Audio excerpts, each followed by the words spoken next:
Dans cette partie, nous allons parler des 3 transitions les plus utilisées en montage vidéo. Pour commencer, nous allons augmenter la taille de notre vidéo finale. À la place de 250 ici, je vais mettre 5000. Et nous allons insérer 2 pistes de couleurs. Shift A, effet strip,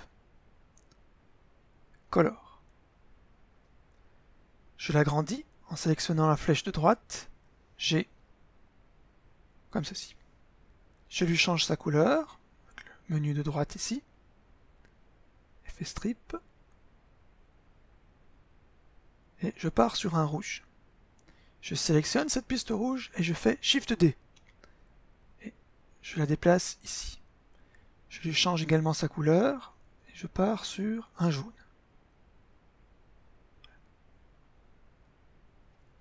On va commencer par la transition la plus facile, que l'on appelle le cut. Il suffit de sélectionner la piste de droite et la déplacer avec G et la mettre par-dessus la piste rouge.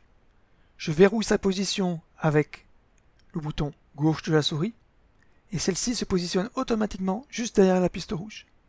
Et voilà, nous avons notre transition qui s'appelle le cut.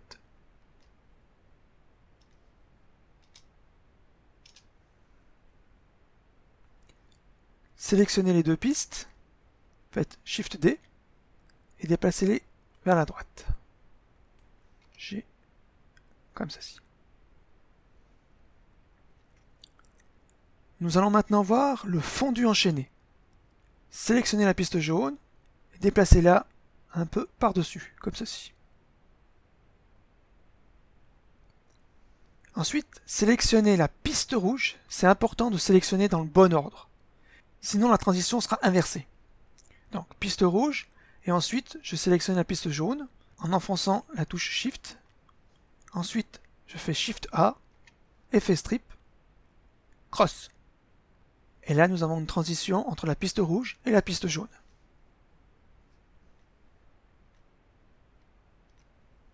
Resélectionnez la piste rouge et jaune, Shift D, déplacez-les vers la droite, comme ceci. Et nous allons parler maintenant du fondu en noir.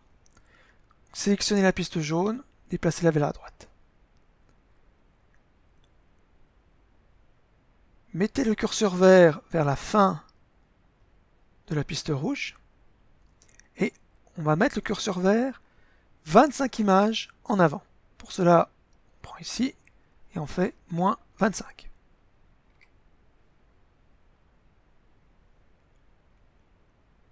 On fait de nouveau Shift A, effet strip, color.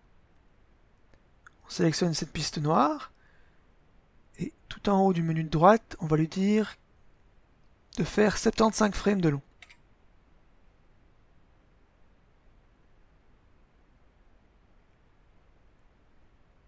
On va mettre le curseur vert à 50 frames, plus loin que ce qu'il est maintenant, donc 506 plus 50. Et nous déplaçons cette piste jaune au début sur le curseur vert. Attention, comme pour le fondu enchaîné, il faut sélectionner les pistes dans le bon ordre. Donc, d'abord la piste rouge, Shift et après la piste noire. Et là, on fait de nouveau un Shift A, effet strip, cross. Cette fois, on sélectionne la piste noire d'abord, ensuite la piste jaune, de nouveau Shift A, effet strip, cross. Et là, si on lance la vidéo, on a notre fondu en noir.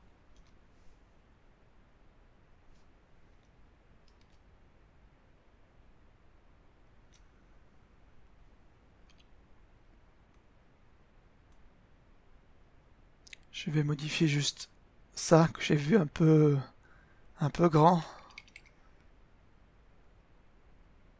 Voilà, comme ceci.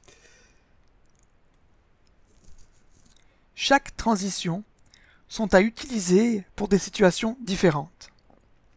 Le cut signifie que les actions se passent les unes à la suite des autres.